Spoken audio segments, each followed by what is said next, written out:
it's a $10 billion commitment, and it's really, supporting these incredible team to innovate. And, we have a $400 million greening of American cities. This is something completely different, something that I love.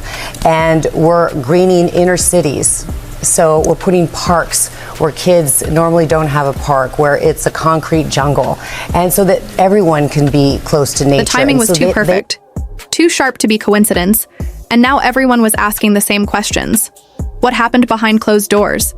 What could possibly cause such a high-profile romance to crack right before the world was about to watch it turn into a marriage? And was this the end for one of the most talked-about couples in tech and entertainment? The story begins like a slow match, burning through silk, smooth and silent until it reaches the dynamite because, while most brides are picking out flowers and tasting cakes, Sanchez was staring down legal papers and accusations that could destroy her carefully crafted public image.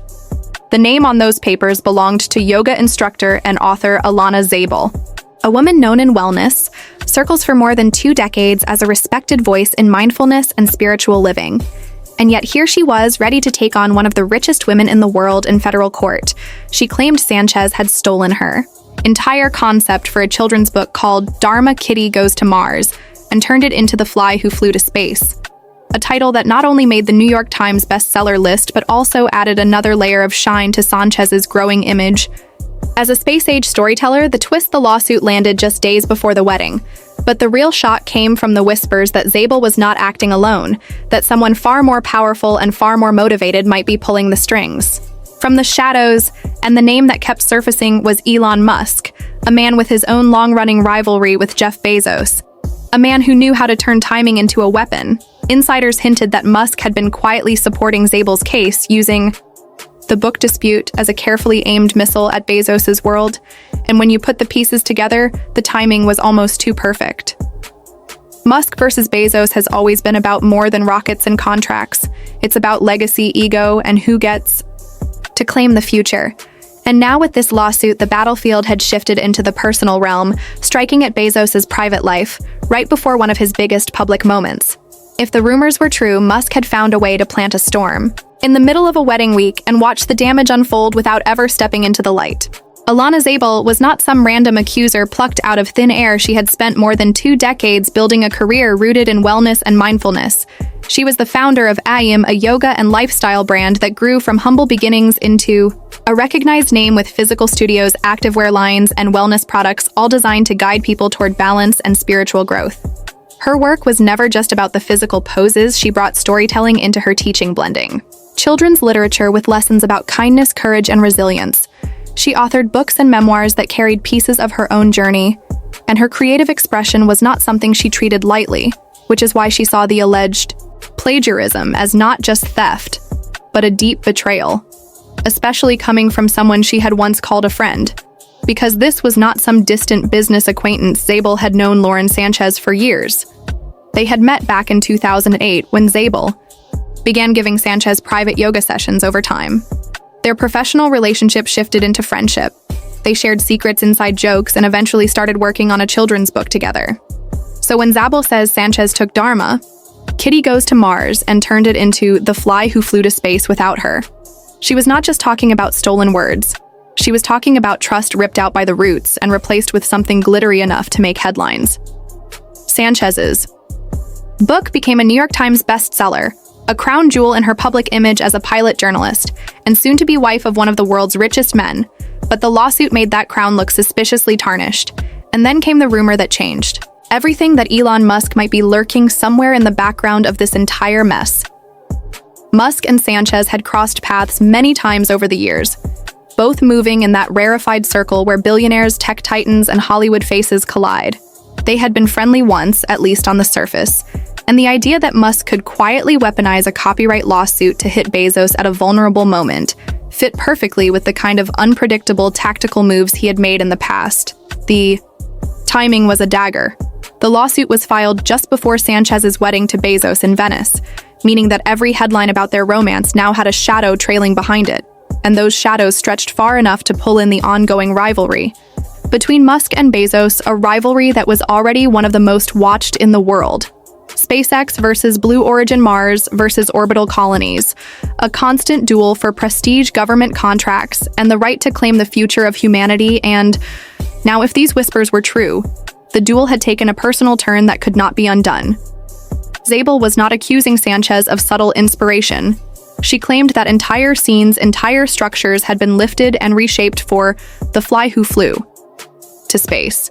And she went further, alleging that Sanchez even designed her Blue Origin flight suit to mimic the one worn by the main character in Dharma, Kitty Goes to Mars. A detail Zabel insisted was no coincidence, but an intentional way to rub salt into an old wound. And the story of that wound was almost surreal.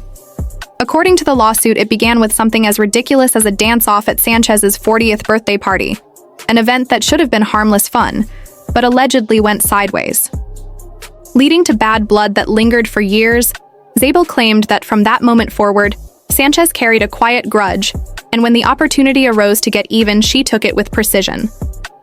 The lawsuit also mentioned a non-disclosure agreement, tied to their creative work, one that seemed to mark the end of their friendship and the beginning of the distance that now stood between them.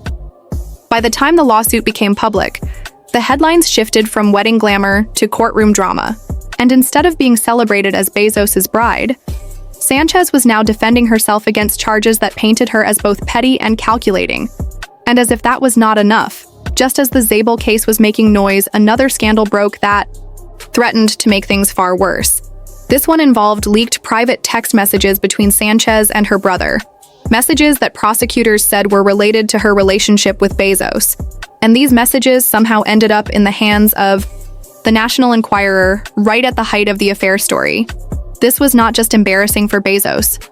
It was potentially damaging in ways that stretched into business, because Bezos was not just any man caught in a tabloid mess. He was the founder of Amazon, one of the most valuable companies in the world, and a person whose personal life could ripple into stock prices, investor confidence, and public trust. And the leak came at a time when Bezos was already dealing with one of the most expensive divorces in history. The marriage to Mackenzie Scott had ended in a settlement that made her one of the wealthiest women alive, and the affair with Sanchez was already painted as the spark that set that fire. The leaked texts added fuel, turning a personal scandal into something with corporate consequences. The National Enquirer story made Bezos look vulnerable, distracted, and out of control. And when you are a billionaire competing in industries where perception is power, that image can be as damaging as any financial hit. The overlap between the two scandals, plagiarism and leaked texts, seemed like a coincidence to some, but to others it looked like a coordinated strike. Two hits delivered within days of each other, designed to destabilize Bezos personally and professionally, which is why the Elon Musk theory refused to die. Musk had always been open about his rivalry with Bezos. He mocked Blue Origin's slow pace, he criticized their designs, and he had no problem taking jabs in public interviews. But this felt different if Musk was indeed backing Zabel's lawsuit. Whether with resources, legal advice, or quiet encouragement, then he had found a way to attack Bezos at his most vulnerable point, without ever saying a word. The copyright case framed Sanchez as dishonest. The leaked messages made both her and Bezos look untrustworthy. And while Bezos and Blue Origin dealt with the fallout, SpaceX continued to rack up wins, NASA contracts, successful launches, missions that kept Musk in the headlines for his work, rather than his private life in the high-stakes game of billionaire rivalry. This was an elegant, if ruthless, move. And whether or not Musk was truly involved, the damage was real. Bezos now faced a wedding overshadowed by scandal, a fiancé battling legal accusations, and a public image that seemed to be shifting from visionary leader to distracted tabloid figure, while Musk stood on the sidelines watching his greatest competitor stumble. And the question everyone began asking was not just whether the marriage would survive, but whether this was the opening Musk had been waiting for to finally cement himself as the undisputed alpha in their race for the future. The real story behind this mess goes back more than a decade, because Jeff Bezos and Elon Musk have been circling each other since the very beginning of their space ambitions, each man determined to dominate the skies and beyond. Bezos with Blue Origin talking about building massive orbital colonies. Musk with SpaceX, obsessed with putting humans on Mars. They fought over government contracts. They traded jabs in interviews. They watched each other's moves like chess masters, waiting for the smallest mistake.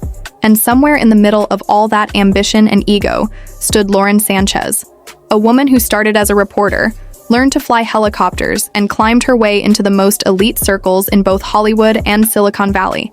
She had connections in Musk's orbit long before she became Bezos' partner, and that alone made her a wild card in this high-stakes rivalry, because in a world this small, knowing the wrong thing or telling the wrong person can change the balance of power. The timing of her legal troubles is what has insiders whispering louder than ever. It is as if the Cold War between these two billionaires suddenly heated up, and instead of battling over rockets, they are now fighting over reputations and leverage, and Sanchez has become the battleground intentionally, or not. Her engagement to Bezos put her face alongside his. Every time Blue Origin was mentioned, she became part of his brand, part of the story he sold to investors and the public. While Musk continued to play his own game using controversy as fuel and distraction, as a weapon, Bezos preferred control and polish, which meant that personal drama could do more damage to him than to someone like Musk in the space industry. Perception is currency. And when your image is tied to reliability and vision, the last thing you want is headlines about plagiarism, lawsuits, and leaked private texts. The question that kept circling was whether Sanchez was simply unlucky or if she was playing her own longer, more strategic game, because before any of these scandals, she already had a reputation for dating men with serious wealth and influence. Her history included athletes, executives, and power players, and the way her relationship with Bezos began only made the whispers louder. It was not a clean romantic timeline. Bezos was still married to Mackenzie when the affair started, and when the story broke, it fueled one of the largest divorce settlements in history, which painted Sanchez not as a love interest, but as the other woman who stepped into a billionaire marriage and changed its course. Public opinion hardened quickly. Her professional accomplishments faded into the background, replaced by narratives about her motives and her taste for luxury. She did not try to disappear into privacy.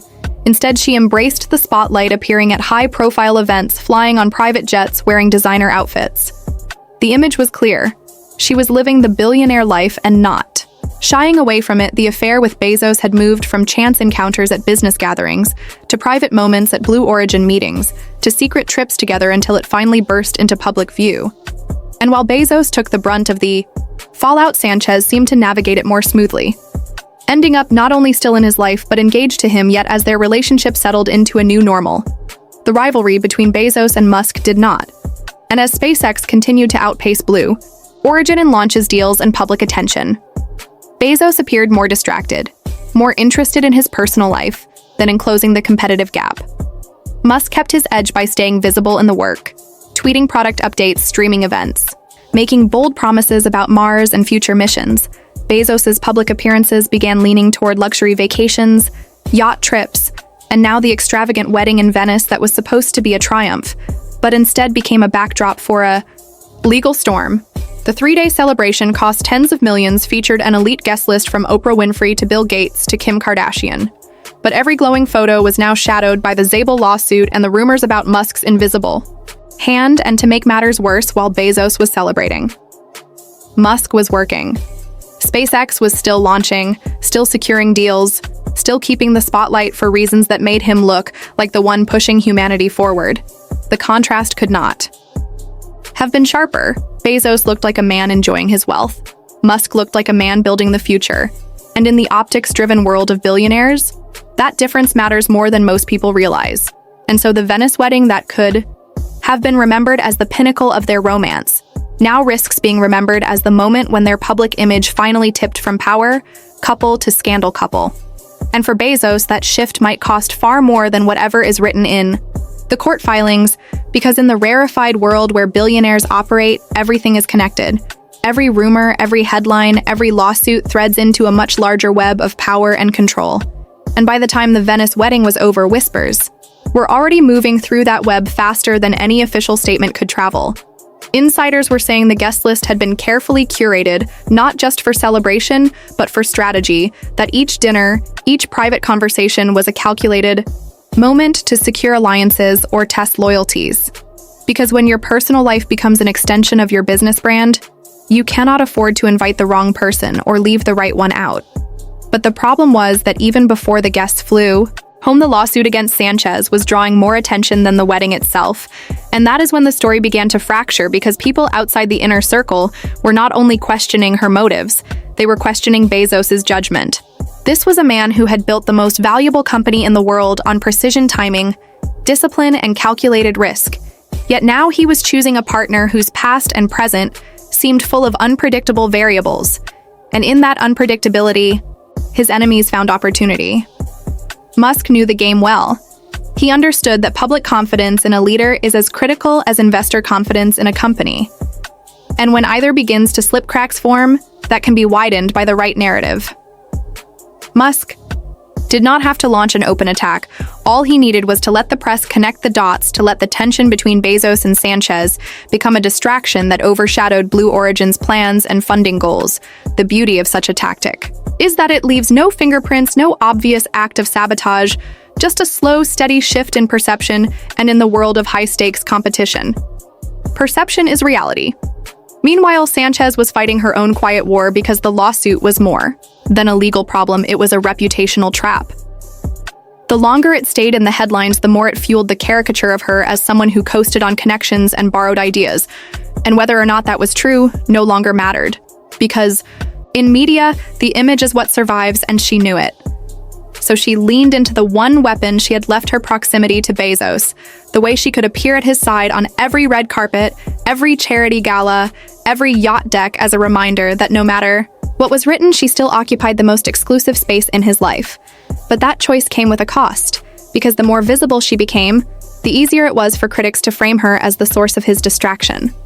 The reason Blue Origin had fallen behind, and the reason Bezos' image of disciplined ambition had started to blur the people who had once described him as relentless, were now whispering about him being softened, pulled into a life of endless leisure, while Musk kept grinding, harder and faster. And in that contrast, a dangerous narrative began to form, one that could eventually erode not just public faith, but the internal culture of his companies. Because employees take their cues from the top, and if the top looks like it is prioritizing champagne over strategy, the ambition that once drove the machine can start to rust and slow. The Venice wedding had been meant as a celebration of love and a display of stability. But in the brutal reality of the billionaire world, it had instead become a data point in a very different story. A story in which one man's personal life became a vulnerability in a battle where vulnerabilities are exploited with precision.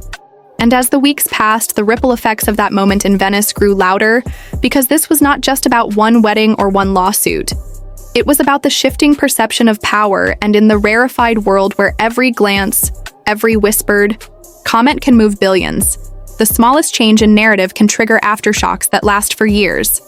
Those who once lined up to be in Bezos' orbit began to calculate the risk of staying too close, wondering if association with this chapter in his life might stain their own image, and that calculation spread quietly at boardroom tables and private jets on secluded islands. The truth is, billionaires do not always fall in dramatic collapses. They often erode in a series of almost invisible moments, choices that seem personal, but in reality are deeply political, because every personal decision is a message to partners, competitors, and markets. And Bezos knew this. He could feel it in the way conversations with certain investors shifted. Ever so slightly, the way meetings that used to run long were suddenly brief. The way even some loyal employees had begun speaking his name with a cautious tone, as though they were waiting to see which version of him would arrive: the disciplined architect of Amazon's empire, or the man distracted by the storms in his private life. Sanchez, for her part, was fighting a battle. Most could not see a battle, not just against the lawsuit, but against the idea that she was temporary, that she was a chapter rather than a permanent fixture in his story. Because permanence in this world is rare and hard won. It is forged through weathering storms without being blown away. Yet the irony was that her presence both anchored and endangered him. For every headline that praised their bond, another painted it as his blind spot. Musk understood the art of letting a rival undo himself. He knew that with each glamorous vacation, each high-profile public appearance, the contrast to his own image. As the tireless innovator only sharpened, and the public loves a contrast because it makes for an easy story. The tireless builder versus the distracted king.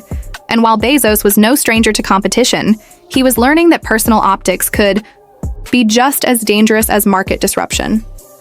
The real battle was no longer just about rockets or retail or streaming. It was about narrative control, and whoever shaped the narrative would hold the advantage. The danger was that narrative shifts quietly, long before it becomes visible. And by the time you see it, the damage is already set. like a current pulling a ship off course, imperceptible at first, until the land disappears from view, and by then, even the most powerful captain can only fight to correct the path, and the countdown was not marked by clocks or public deadlines, but by the subtle rearranging of alliances in rooms the public would never see, by the way journalists began to phrase their questions less as inquiries and more as traps by the way. Lawyers who once saw Bezos as an untouchable force began to run scenarios of vulnerability. It was not the kind of countdown you could watch. It was the kind you could feel like the drop in air pressure before a storm. A quiet shift that makes you instinctively look at the horizon and wonder how far you are from shelter. And the irony was that Bezos had built entire systems to anticipate market movements, but there was no dashboard, no data set that could forecast the human element of reputation once damaged, because reputation does not fall at once.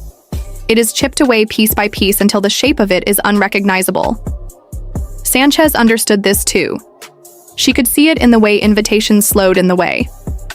Her own name became a question more than a statement in media coverage, and yet she carried herself with the same sharp posture, the same unwavering eye contact, because in her mind, the only way to survive in a world waiting for your stumble was to walk as if you could not fall. Meanwhile, the forces that had once seemed like background noise began to organize Musk's casual remarks in interviews. Bezos's absence from key panels whispers in Washington about shifting contracts in the space sector, and an entirely new narrative emerging from Silicon Valley painting Bezos as yesterday's innovator, a titan now more invested in personal theatrics than the next leap forward. It was a narrative Sanchez could not fight alone, and Bezos seemed too entrenched in his own defense to notice the speed at which it was spreading. But narrative is like fire. It does not wait for you to prepare it. Consumes what is most visible first. And in this case, the visibility was their shared life, the photos, the yachts, the whispered stories that traveled faster than any press release. Bezos still had power, immense power. But the question that began to shape every conversation around him was whether he still had momentum, and in there, world momentum was everything, because without it, the empire you built could begin to feel like a monument to what you once were, rather than a platform for what you were still building. And as the weeks passed, the ripple effects of that moment in Venice grew louder, because this was not just about one wedding or one lawsuit, it was about the shifting perception of power. And in the rarefied world where every glance, every whispered comment can move billions, the smallest change in narrative can trigger aftershocks that last for years. Those who once lined up to be in Bezos's orbit began to calculate the risk of staying too close, wondering if association with this chapter in his life might stain their own image, and that calculation spread quietly at boardroom tables in private jets on secluded islands. The truth is, billionaires do not always fall in dramatic collapses. They often erode in a series of almost invisible moments. Choices that seem personal, but in reality are deeply political. Because every personal decision is a message to partners, competitors, and markets. And Bezos knew this. He could feel it in the way conversations with certain investors shifted ever so slightly, the way meetings that used to run long were suddenly brief, the way even some loyal employees had begun speaking his name with a cautious tone, as though they were waiting to see which version of him would arrive, the disciplined architect of Amazon's empire or the man distracted by the storms in his private life. Sanchez, for her part, was fighting a battle.